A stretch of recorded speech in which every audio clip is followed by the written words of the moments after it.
Hi everybody, welcome back to Dave's Math channel. This is another daily math problem that I solved, I posted and solved recently on the Facebook group Classical Mathematics. And this problem pertains to primitive Pythagorean triples with a Fibonacci number hypotenuse. And this slide actually shows the output, the solution. But anyway, let's begin. So here's the problem statement. We're just asked to find all primitive Pythagorean triples with a hypotenuse equal to a Fibonacci number less than 1,000,000. When I first posted this problem, I just said less than 1,000. But one of the guys on the site, I guess, already had a database on his computer of all the primitive Pythagorean triples with hypotenuses up to like something like 40,000. So he solved this problem in about 5 minutes. He just dug up all the solutions where C was a Fibonacci number. No effort at all. But actually, there is a method to solve this problem. You don't have to have a database of all the primitive Pythagorean triples. You don't even have to look them up. There is a method to this, to solving this problem. That's what I'm going to talk about. And I'm going to show how you can use this to solve all the, find all the solutions where C is up to 1,000,000 rather than 1,000. Um, so anyway, so what do we do? Well, there's something you should know about primitive Pythagorean triples. First of all, for the hypotenuse C for every primitive Pythagorean triple is always the product of primes that are congruent to 1 modulo 4, possibly powers of those primes, but you never get primes that are congruent to 3 mod 4, or you never get 2. I mean, you could get those factors if they're not primitive, but we're talking about primitive Pythagorean triples now. And it's actually pretty easy to prove. I'm not going to prove it right now, but you can prove that if ABC is a primitive Pythagorean triple, meaning that a squared plus b squared equals c squared, and a, b, and c are all pairwise co-prime, then it's necessarily the case that c has this form. It's a product of uh, primes all congruent to 1 modulo 4. Anyway, this is true. I guess you'll have to take my word for it. And so, and there's not that many Fibonacci numbers that are less than 1,000,000. It turns out there's exactly 30 of them. The index can go up to 30. Um, and here they are. I've just listed them on the slide. You can look these up very easily. There's a lot of tables on the web of Fibonacci numbers, and even if you didn't look them up, they're very easy to calculate. And they grow pretty fast. That's why you only need 30 to get up to 1,000,000. But anyway, there they are. And the other thing I've done in this table is I've indicated in green all the ones we care about, all the Fibonacci numbers having this property where every prime divisor is congruent to 1 modulo 4, which I'm showing in green, and then the other ones are shown in red. And I also showed the prime divisors in both red and green. Red meaning they're not congruent to 1 modulo 4, i.e. they're either equal to 2 or they're congruent to 3 modulo 4, and green are the good ones, the ones that are congruent to 1 modulo 4. So if you like, all the prime divisors have to be green, and you can see the values that work. They're just on this table. I think it's about half of them, maybe a little less than half. Let's see, 1, 2, 3, 4, 5, 6, 7, 8, 9, 10. Actually, just 11. Yeah, so 11 out of 30 of these work. And you can see which ones they are. And anyway, um, so one more thing I think I should mention. This is a little bit of a sidetrack here, but notice that some of these Fibonacci numbers are prime. And it turns out it's a necessary but not sufficient condition that the index has to be prime in order for the Fibonacci number to be prime. The only exception is the index of 4. F4 is 3. But you can actually prove this. I've done this using some kind of advanced number theory. You can prove that Fn is only prime if n is prime or n is equal to 4. But it's not, the converse isn't necessarily true. For instance, F19 is a composite 4181. That's 37 times 113. But I think all the other examples here are prime, or the index is prime. Just thought I'd mention that. Anyway, what can we do next? Well, we don't really have a problem if the Fibonacci number is prime itself. So on this slide, I show all the prime factorizations of the good Fibonacci numbers, the ones where all the prime divisors are congruent to 1 modulo 4. And like I said, there's 11 of them, and 7 of them are prime. And those we can kind of do right away. Those are the easy cases, it turns out.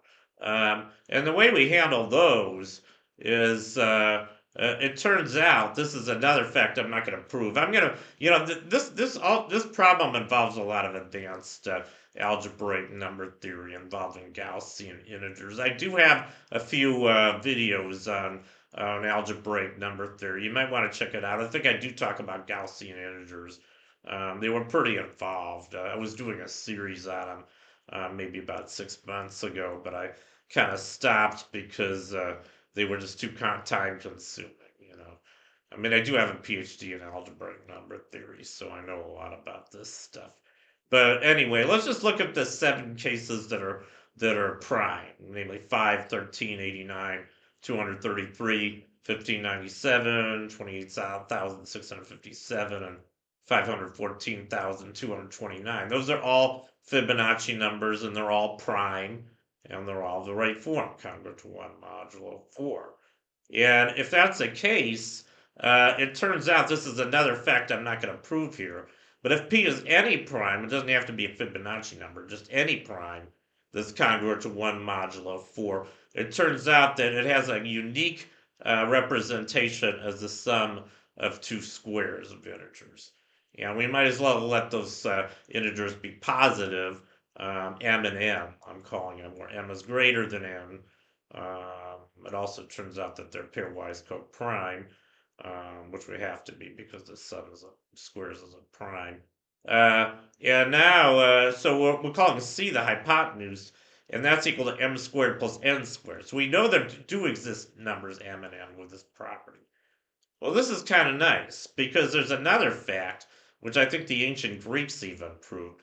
They actually showed how you can kind of systematically find all primitive Pythagorean triples, and you could do this with this parameterization involving these integers m and n. You just let m and n be 2 positive integers with m greater than n, and they have to be co-prime. You also have to have opposite parity. It turns out that the m and n I'm talking about here, where prime C is equal to m squared plus n squared, m and n do have to have opposite parity. I think that's pretty easy to see because C is odd, and the only way you can get 2 squares adding up to an odd number is if one of them's odd and the other one's even. But anyway, so then it turns out if you want A and B, you just let A equal, well, I mean, it depends on which is less and which is greater. But you let one of the legs be m squared minus n squared, and the other leg be 2mn. You just let A be the smaller of those two numbers and B the larger, and that automatically gives you a primitive Pythagorean triple ABC. So that's how you can construct them. So once you have a prime hypotenuse of the right form come through 1 modulo 4, you're kind of in business. All you have to do is calculate m and n. And this is another thing I'm not going to do. There is a method to do this. I even do talk about how to find m and n, using Gaussian integers, but I'm not going to do that here because it's pretty complicated. But we can do it. And anyway, and then the more complicated cases where the hypotenuse is composite, well, what do we do with it? Yeah, so I just told you how you could do it when the hypotenuse is prime. That's pretty easy. But if the hypotenuse is composite, you have to do a prime factorization of the Gaussian integer, which I'm calling alpha here. Alpha. So I'm using the letters pi sub p, I guess, Okay, let me back up a little bit. I'm not saying this very well. Suppose our hypotenuse was composite. Now you can see there's four composite cases here: 377, 4181, 75,025, and 121,393. It turns out that each of those four composite Fibonacci numbers is equal to the product of two primes of the right form. So what we do in those cases is we have to kind of play the same game with each of the prime divisors. So we find, for instance, look at 377. That's 13 times 29. Well, you can write 13 as the sum of two squares, 3 squared plus 2 squared. And that's unique because 13 is prime. You can do the same thing for 29. 29 is 5 squared plus 2 squared. And now what you want to do is you want to construct two Gaussian primes. So another way to say that 13 is 3 squared plus 2 squared, you can say that 13 is pi is now, I'm using the letter pi for Gaussian prime. And that Gaussian prime is going to be 3 plus 2y. That turns out to be I mean, it's Gaussian integer, and a Gaussian integer is just any composite number of the form a plus bi, where a and b are both integers. And a Gaussian prime is a Gaussian integer that's prime, or if you like, whose norm is prime. So if we call this thing pi equals 3 plus 2y, then pi bar as complex conjugate will be 3 minus 2y, and the norm is just pi bar. That's equal to 13, but it's also equal to 3 squared plus 2 squared. So I think you can kind of see how that looks. And then you can do the same thing for 29. You can write 29 as rho bar, where rho is a Gaussian prime 5 plus 2y, and rho bar is 5 minus 2y. Now here's where the trick kind of comes in. It turns out you can actually get two different representations, two different primitive Pythagorean triples with hypotenuse 377. How do you do that? Well, the first one you get by multiplying pi by rho. I think I have another slide explaining this. Yeah, do I? Yeah. Let me go to the next slide here. Yeah. I thought I had another slide. Maybe I left it out. Yeah. I don't know, but yeah, I think I left out one of my slides here. But you can either multiply pi by rho or you can multiply by rho bar. That gives you a Gaussian integer alpha, which is either equal to pi rho or pi rho bar. And alpha is going to be some number of the form m plus ni, and we can use those values of m and n to come up with a solution. You just take c equals m squared plus n squared. That's going to be what we started with, and then a and b. A is the smaller of m squared minus m squared, n squared, and 2mn. And that's how you do this. And so, I kind of apologize for not having all the slides. Oh, yeah, maybe I do. I think I kind of did this in a bad order. Let me go to the next slide. These are the easy cases. I kind of did this out of order. So forget what I was just saying about composite hypotenuses, because those are harder. These are just the prime cases right here. I made a little table listing all the values of A and B, all the primitive Pythagorean triples corresponding to the prime hypotenuses, the prime Fibonacci number hypotenuses. And what's interesting about this, I think, is that it turns out that A and B, or M and N, those are the parameters you usually get A and B. Those always turn out to be Fibonacci numbers. I was a little surprised to see this myself. But actually, this just comes from an identity involving Fibonacci numbers. It turns out that you can write every Fibonacci number with an odd index as a sum of the squares of two consecutive Fibonacci numbers. It's pretty remarkable. Fibonacci numbers have a lot of really remarkable properties, but one of them is this. This is an identity. F2k plus 1 is equal to fk plus 1 quantity squared plus fk quantity squared. That's not too hard to prove, actually. And you can use that fact to get m and n whenever a C is a prime Fibonacci number. Pretty amazing. So you really, I just kind of did this by hand. I mean, another pretty amazing fact here. It turns out that B is equal to 2A plus or minus 2. These primitive Pythagorean triples corresponding to right triangles that are almost 30, 60, 90 right triangles. Is that right? No, not 30, 60, 90, but ones where one leg is almost exactly twice the length of the other leg. Pretty remarkable. Um, and you get infinitely many of them. So anyway, that's the easy case. That's a case where the hypotenuse is prime. This is what I have. I didn't skip this slide. This is what I was trying to explain earlier. What we do um, when the hypotenuse is composite. And in our case, it's always going to be the product of two primes. It doesn't have to be. I mean, this method generalizes where the hypotenuse is a product of arbitrarily many primes or prime powers, where the primes are all congruent to 1 modulo 4. But let's just consider the case where C is the product of two primes, which I'm calling P and Q. So C is PQ, where P and Q are both primes of the right form. They're both congruent to 1 modulo 4. In that case, like we were doing before, we can write P is MP squared plus NP squared, and Q is MQ squared plus NQ squared, but we can actually do more than that. We can say P is pi pi bar, where pi is a Gaussian prime of norm P, and then pi is equal to MP plus INP. Similarly, rho is MQ plus INQ. But we can multiply these things two different ways. This was what I was trying to say before. We can either we can write alpha equals pi rho, or we can write beta equals pi rho bar. That's what I was explaining with 13 and 29. But you can do it for any two primes. And then you notice that you can write C two different ways. You can write C as either alpha alpha bar or beta beta bar. And if you write it as alpha alpha bar, alpha is going to be some m1 squared plus n1 squared. That means alpha is going to be m1 plus in1, and beta is going to be m2 plus in2, where m1 n1 and m2 m2 are different pairs of integers.